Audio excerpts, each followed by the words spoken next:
तिघांच्याही कुटुंबाला अत्यंत उत्तम प्रकारचा इतिहास। दीपाली कांबळे यांची एससी प्रवर्गातनं उमेदवारी निश्चित ग्राम सगळ्याला ज्ञात आहे।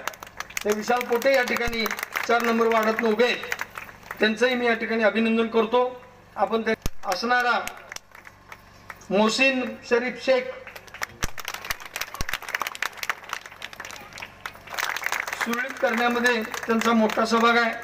मी उमेदवारांचा परिचय आज आपल्यामध्ये राहिलेले नाहीत। आदरणीय माजी मंत्री सहकार मंत्री की ज्यांनी सहकार वस्त्रोद्योग विधी आणि न्याय खात्याचं मंत्रिपद भूषवलं आणि ज्यांचा या गावावरती विशेष जिव्हाळा होता, ते आदरणीय माजी मंत्री 7 वर्षे माजी आमदार आणि सर्वसामान्य माणसाच्या हृदयामध्ये अत्यंत उत्तम स्थान निर्माण केलेले आदरणीय विलासराव पाटील हुंडाळकर काका यांचं काल पहाटे अत्यंत दुःखद निधन झालं आणि संबंध तालुक्यामध्ये जिल्ह्यामध्ये होत असलेल्या ग्रामपंचायतीच्या निवडणुकीतल्या कार्यकर्त्याला धक्का बसला। काकांचं जाणं हे नुसतं किरकोळ नाहीये, ते मनाला चटका लावून जाणार नाहीये। माझ्यासारख्या छोट्या कार्यकर्त्याला मंत्रिपदाच्या काळामध्ये आदरणीय विलास काकांच्या बरोबरीनं काम करता आलं। मंत्रिपदाच्या काळामध्ये आमच्या कार्यकर्त्यांना माहिती आहे की सातत्यानं लालदिव्याच्या गाडीमधनं मी त्यांच्याबरोबर प्रवास केला, शेकडो भाषणं कराड दक्षिणेमध्ये केली। एकाच वाक्यामध्ये म्हणता येईल की असा नेता पुन्हा होणे नाही पृथ्वी तला। आणि म्हणून आपण अर्ध्या मिनिटाकरता आहे त्याच जागेवरती उभं राहून आदरणीय विलास काकांना श्रद्धांजली अर्पण करावी बोलून दाखवला, तरुण मंडळीचा विचार बोलून दाखवला आणि आम्ही गेलेल्या विचाराला साथ दिली, त्यामुळे हे आज पॅनल येऊ शकतं। पावसाची शक्यता आहे, थोडक्यात आवरतो, प्रत्येक मंडळींना कुठं बोलायचं आहे, पण आम्ही एकत्र का आलो त्याची गावात विकास कामं दिसतायत, रोड दिसतोय, पाणी पुरवठा दिसतोय, यासाठी कोण मंडळी पळाली तर मंडळी कोण पळाले तर सचिन पाटील पळाले, विठ्ठलराव तात्या पळाले, मोहनराव जाधव पळाले। ह्या सगळ्यामुळे ही तुम्हाला आज कामं दिसतात। नानासाहेब जाधव आहे, शिवाजी नांगरे आहेत, तर ही सगळी मंडळीसाठी ही पुढे पळाली। आता पावसाचं काय गणित दिसतंय का कळत नाही, पण ठीक आहे चला, पण शक्यतो कोणी उठू नका ही तुम्हाला नम्र विनंती करतो।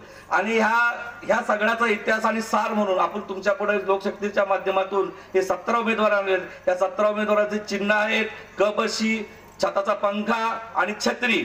मी तुम्हाला नम्र निवेदन करतो की ह्या तिन्ही चित्रावरच्या पुढे बटन दाबून लोकशक्ती पॅनेलच्या उमेदवारांना तुम्ही भरघोस मताने निवडून द्यावं। धन्यवाद।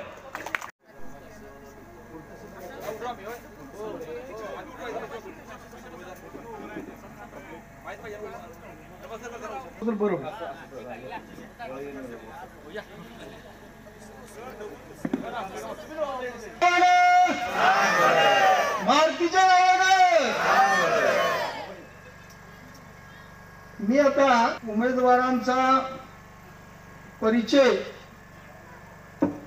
की ज्यांची निवड करण्याकरता आपण नक्की होईल त्यांच्या कामाचं आणि मग त्यांना संधी मिळून जाईल, त्या सगळ्या उमेदवारांचं पहिल्यांदा टाळ्या वाजवून आपण काढलेल्या उमेदवारांसाठी टाळ्या वाजवा, जे थांबले त्यांच्याकरता पाठीशी ठामपणे उभं राहिलो। जिथे जिथे आवश्यकता पडेल, जिथे जिथे काय अडचण येतील तिथे तिथे आम्ही मॅडमच्या प्रत्येक मुद्द्याशी सहमत राहून ते ठाम राहिलो।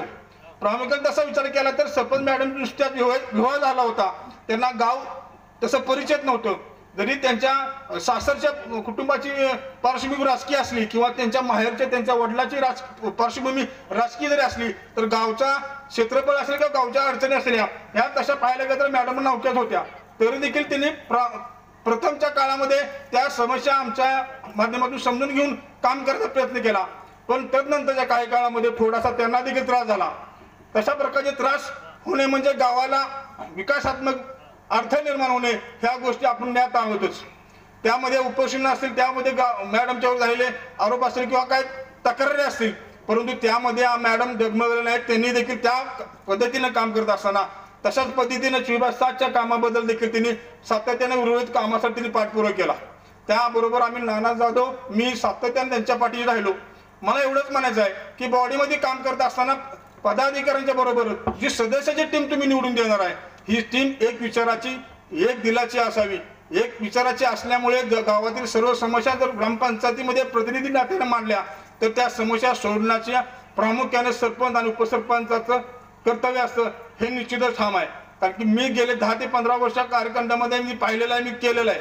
मला यातून एवढंच सांगायचं आहे, आम्ही एकत्र येण्यामागचा हेतू एकच होता की मागील 5 ते 10 काळामध्ये मोहनराव जाधव उपसरपंच म्हणून नेतृत्व केलं, मी 10 ते 15 मध्ये केलं.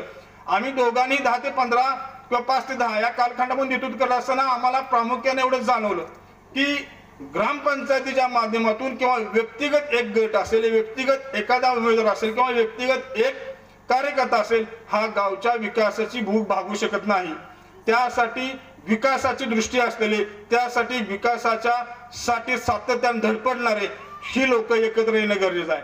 आम्ही ज्या पद्धतीने पृथ्वीराज चव्हाण गटाच्या नेतृत्व मानत काम करत असताना गावातील विकासाला चालना देण्याचा प्रयत्न केला, त्याचप्रमाणे मोहन काकांनी देखील गावातील विविध भागातील रस्ते असेल, कॉन्क्रीट करणं असेल, अशा अनेक विविध समस्यावर त्यांनी सातत्याने पाठपुरावा करून विकास काम गावात आणण्याचा प्रयत्न केला.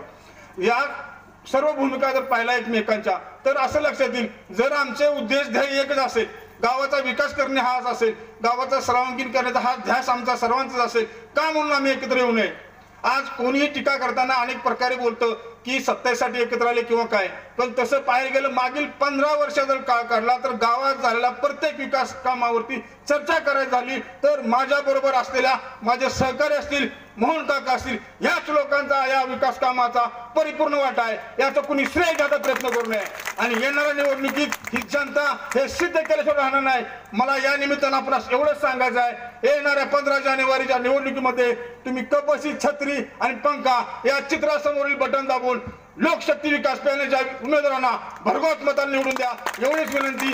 जय हिंद, जय महाराष्ट्र, धन्यवाद. यानंतर पॅनलच्या सदस्य जे 17 सदस्य आपण उभे केलेले आहेत, हे नक्कीच विकासाच्या दृष्टीनं पहिलं पाऊल आपण टाकलेलं आहे आणि इथून पुढेही हे असंच राहावं.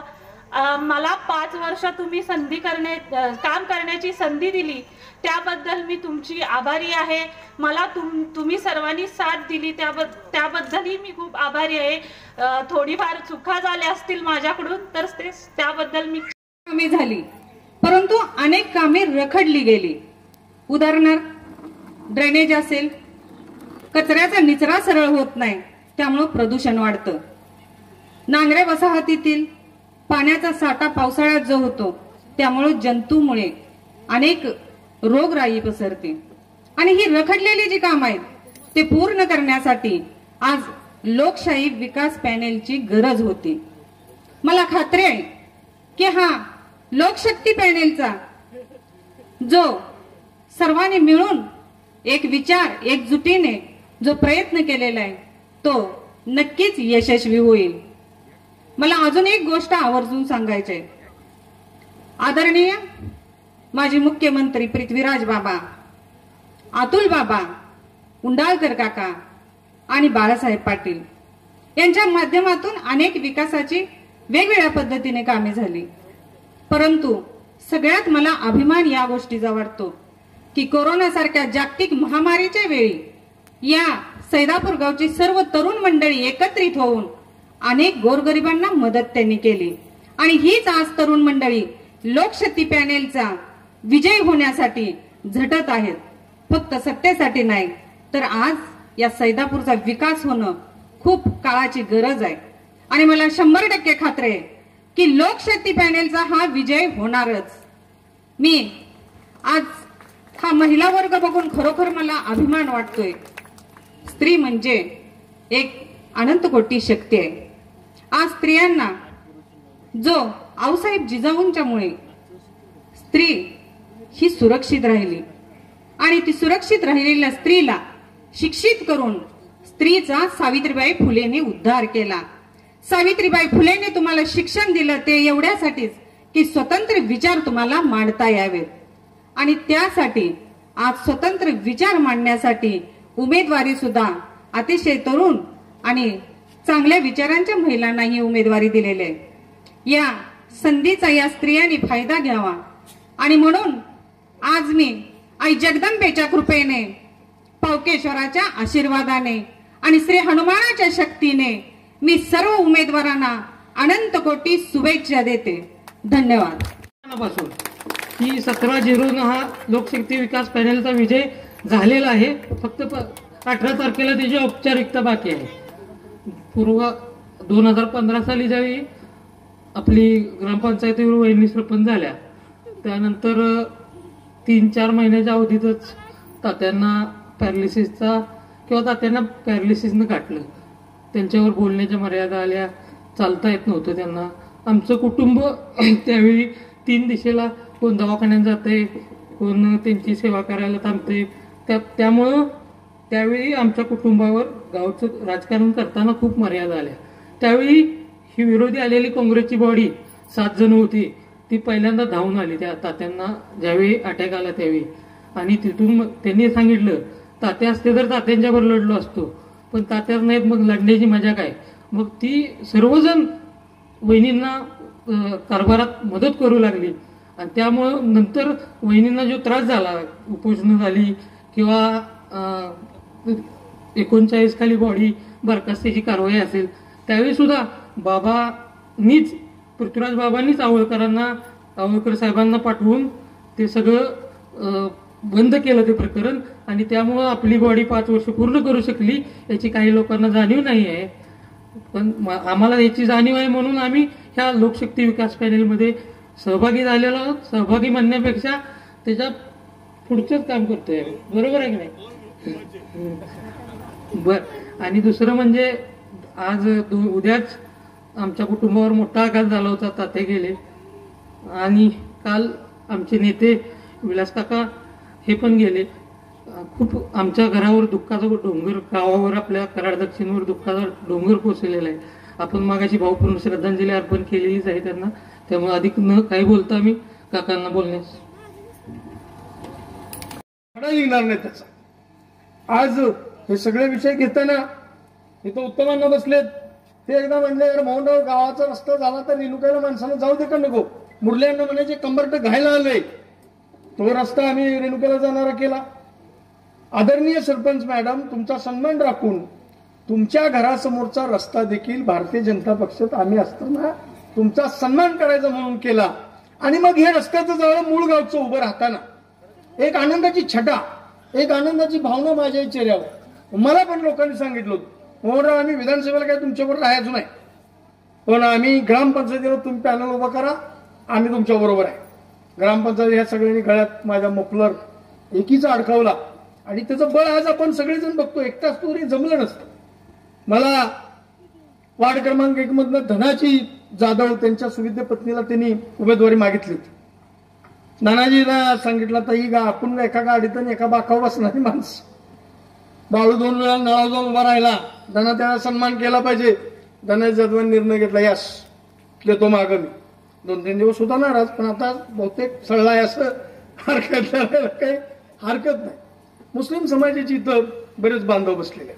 मुस्लिम समाजात मी मगाशी 15 वर्षाचा आढावा सचिन पाटील घेता राहील. 2005 ते 10 मी उपसरपंच होतो. 2010 ते 15 सचिन पाटील उपसरपंच होते. 2015 ते 20 माहित नाही कोणतं उपसरपंच होते. पण मी उपसरपंच असताना आमच्या पॅनलने आम्ही निवडून आल्यानंतर मुस्लिम समाजाच्या त्या वस्तीमध्ये डेंगा टाकून एकमेकाच्या घरात जहांगीरबाई जात होता का नाही तेवढं सांगायचं. पहिलं 250 पत्त्याचं कॉन्क्रिटीकरण